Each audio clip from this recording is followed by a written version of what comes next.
Sus, ayan o. Nilagang baboy. Ayan, sarap niyan. Yan na yung uulamin ko. Tapos babaunin ko mamaya sa itang trabaho.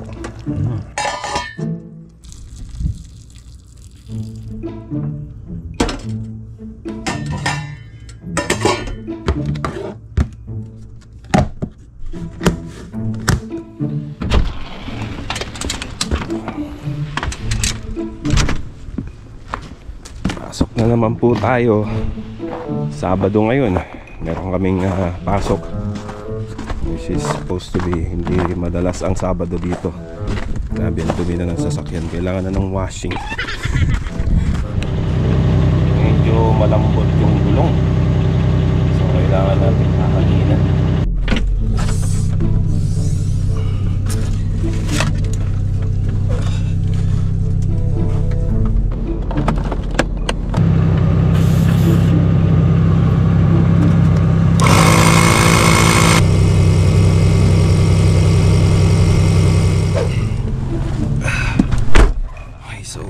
Tayo mga tropa at kailangan na natin pumasok. Pero syempre chinek ko yung gulong kung okay pa, kasi mahirap na mga bumiyaya tayong malambot yung gulong, lalo na madulas, baka magka-problema. Okay, so nandito na po tayo sa High Life at pasok na po sa trabaho. Ayan, last day ngayong week na to, Sabado. Usually hindi kami pumapasok ng Sabado, pero pagka kailangan talaga, kailangan ng production, pinapapasok kami ng Sabado.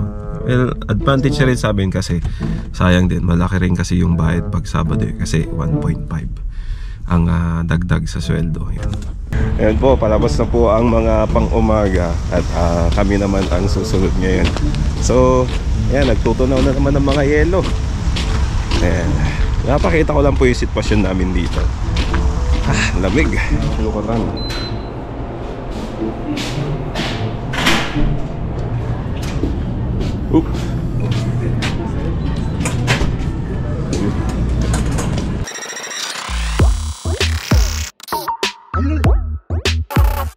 Katatapos lang po ng trabaho namin. Ang oras ngayon ay alas 12. At kakabugin natin si Alfredo. Palimos po. Palimos po. Baka meron po kayong barya dyan. Wala eh. Wala. May kuwan ka? Machine? Machine, may slot machine? Puto, ang laki na oh. Iyang na iyang. Oo, buntis ako. Walang ginagawa. Walang ginagawa ko dyan. Hirap nga ng trabaho eh. Hindi, ano lang yan. Ibig sabihin yan, promo progreso. Yung tiyan ko lang pero yung bulsa wala. Kano na ipon mo? Ipon ko? Lahat na napunta na sa utang. Ikaw pa? May kainan ka ba? Next month. Next month? Sure ba yan?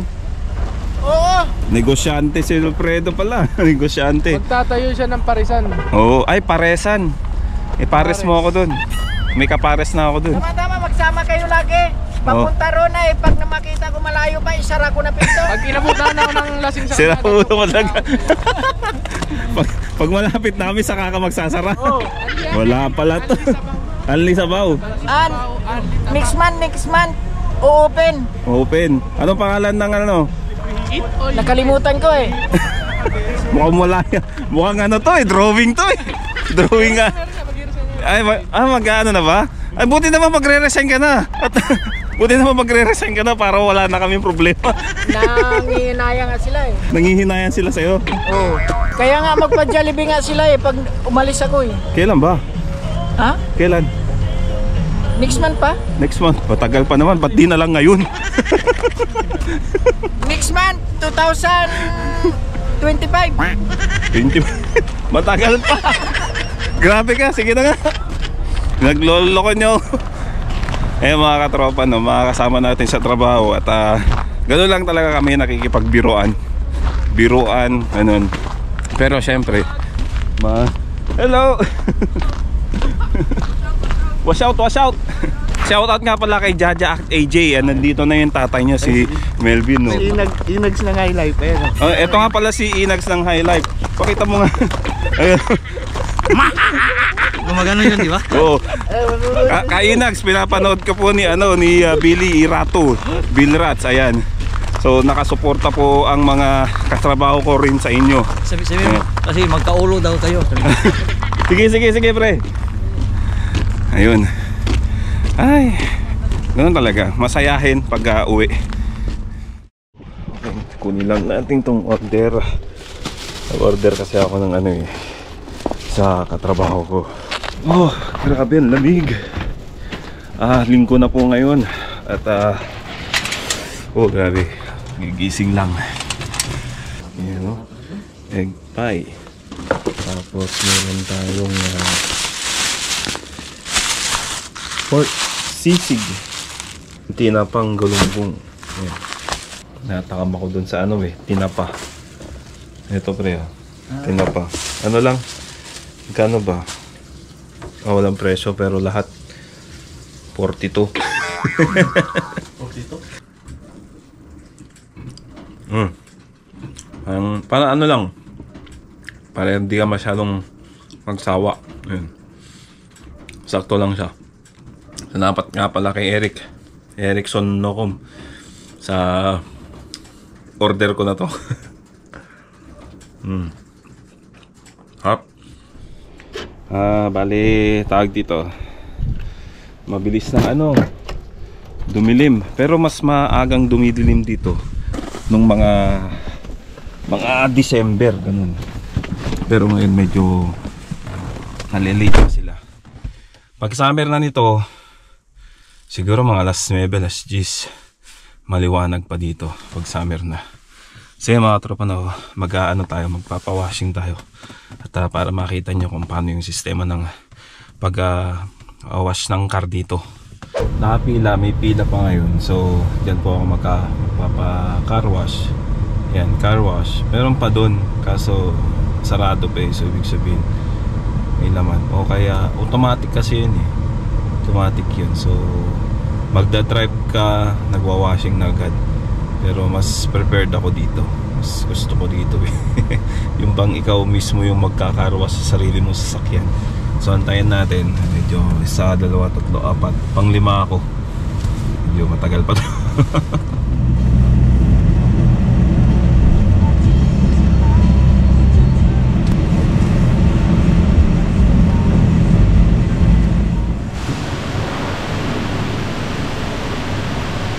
Huhulog ka rito ng piso. Ayan, tapos pipili ka kung soft o magre-rinse ka muna.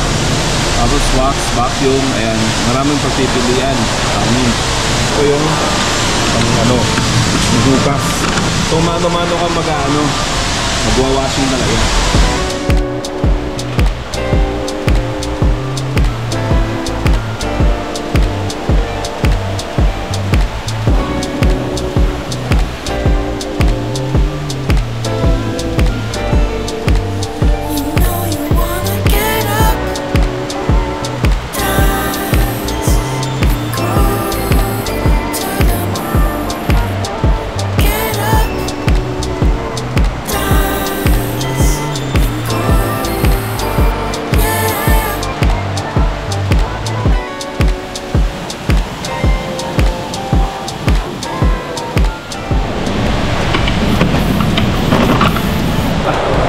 Tapos na yung pagwa-washing natin dito. So ang gagawin ko na lang ay pupunasan ko na lang siya.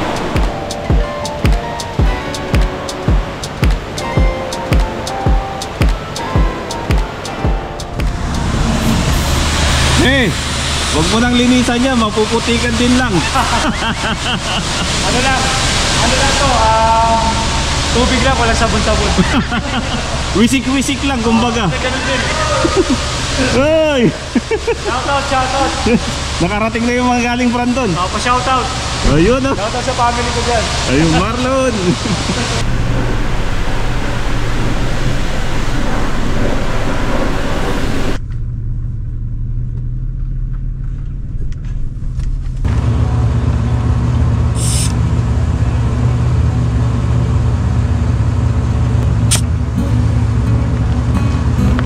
tayo sa aking kwarto at pasensya na Marlon, meron akong kasalanan sa'yo.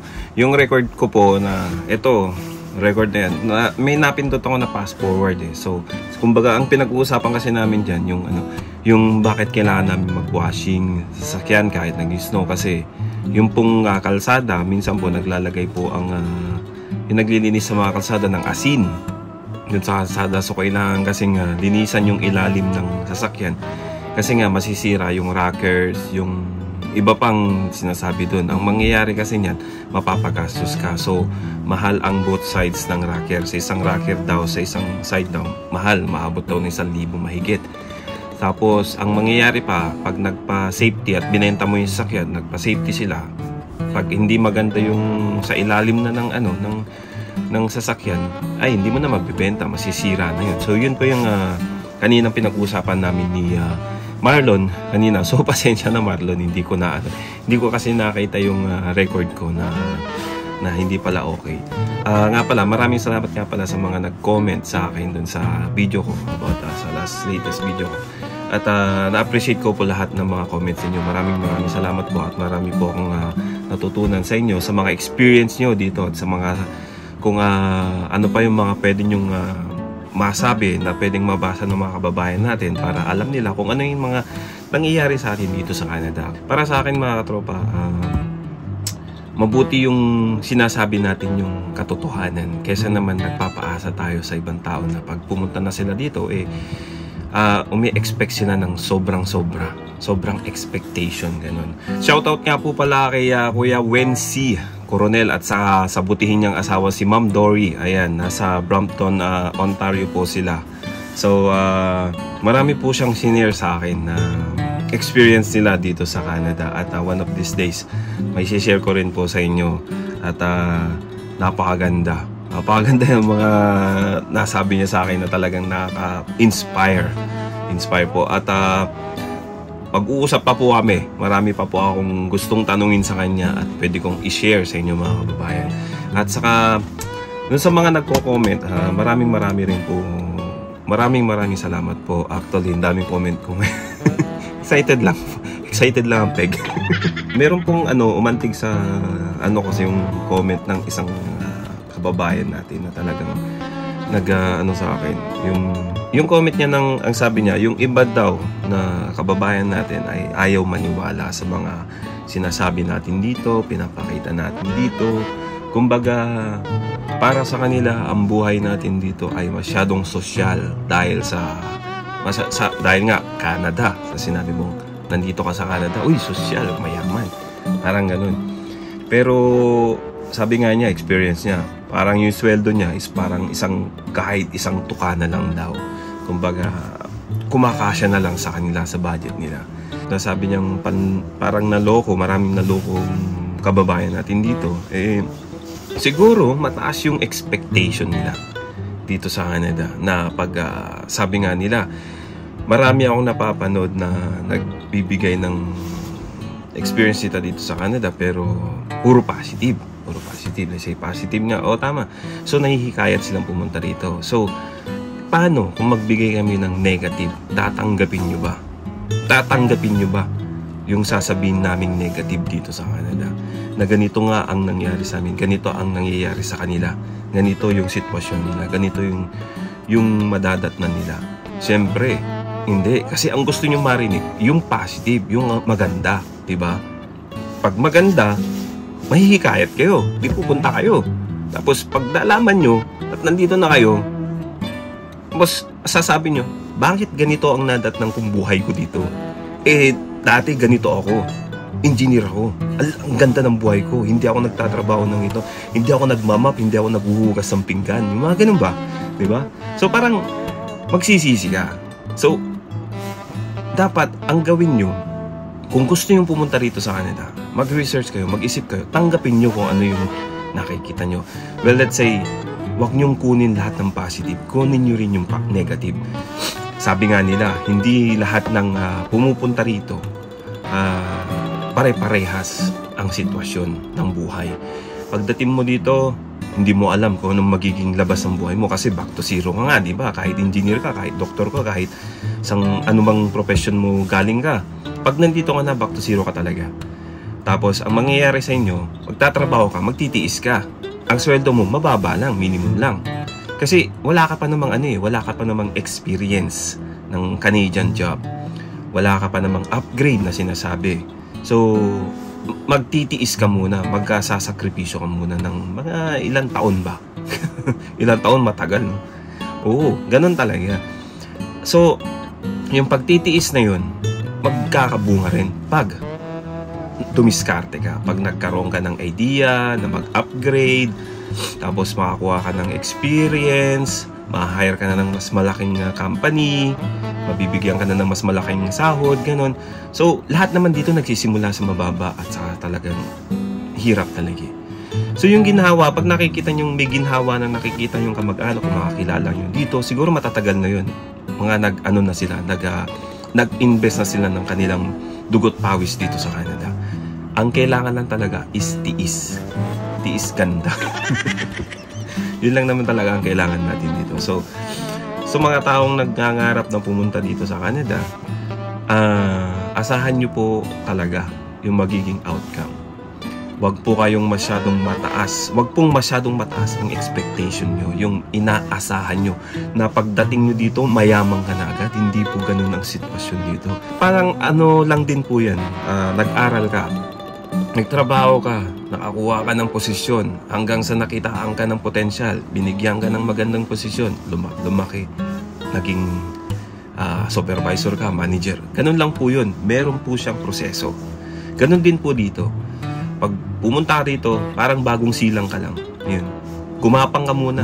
Gumapang ka. Hanggang sa natuto kang tumayo. Pag natuto ka ng tumayo, tatakbo ka na niyan. Pag tumakbo ka na, pwede mo nang hilahin ang mga gusto mong hilahin. Na iangat. Wag yung hilahin pababa. Ganun po yung mga nangyayari dito ngayon. Hindi ko naman po sinisiraan yung iba na, pero may talagang nangyayari ganyang hilaan pababa. Sa bawat probinsya po pala dito sa Canada, may iba-ibang sitwasyon. Kasi federal po dito sa Canada. So every province may kanya-kanya silang mga pondo, patas at saka ano. So kung sa Ontario ka pumunta, I don't think malaki ang kitaan, pero malaki rin naman ang gagastusin mo. Ganun din naman sa ibang probinsya.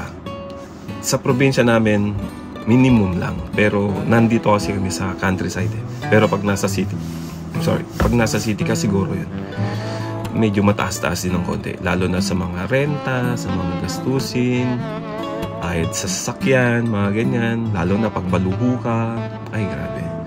Kaya yun din ang isa sa mga kailangan tiisin dito, yung pagiging money-wise mo. So, hindi ho lahat ng pumupunta rito nagkakaroon ng magandang impression. Impression na yun talagang magtatagal na nasabihin nilang okay na kami dito sa Canada. Pagdating nyo dito,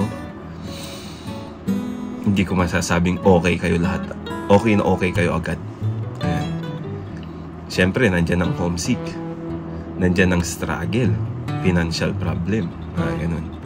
So, tatagal lang talaga ang loob dito. So, yun ang mga tropa, hanggang dito na lang po yung aking vlog at sana may matutunan kayo. At sana mag-share din kayo ng mga experience nyo dito at bigyan natin ng mga idea ba, yung mga kababayan natin na gustong at nangangarap pumunta dito sa Canada. So, hanggang dito na lang mga tropa, Ciao!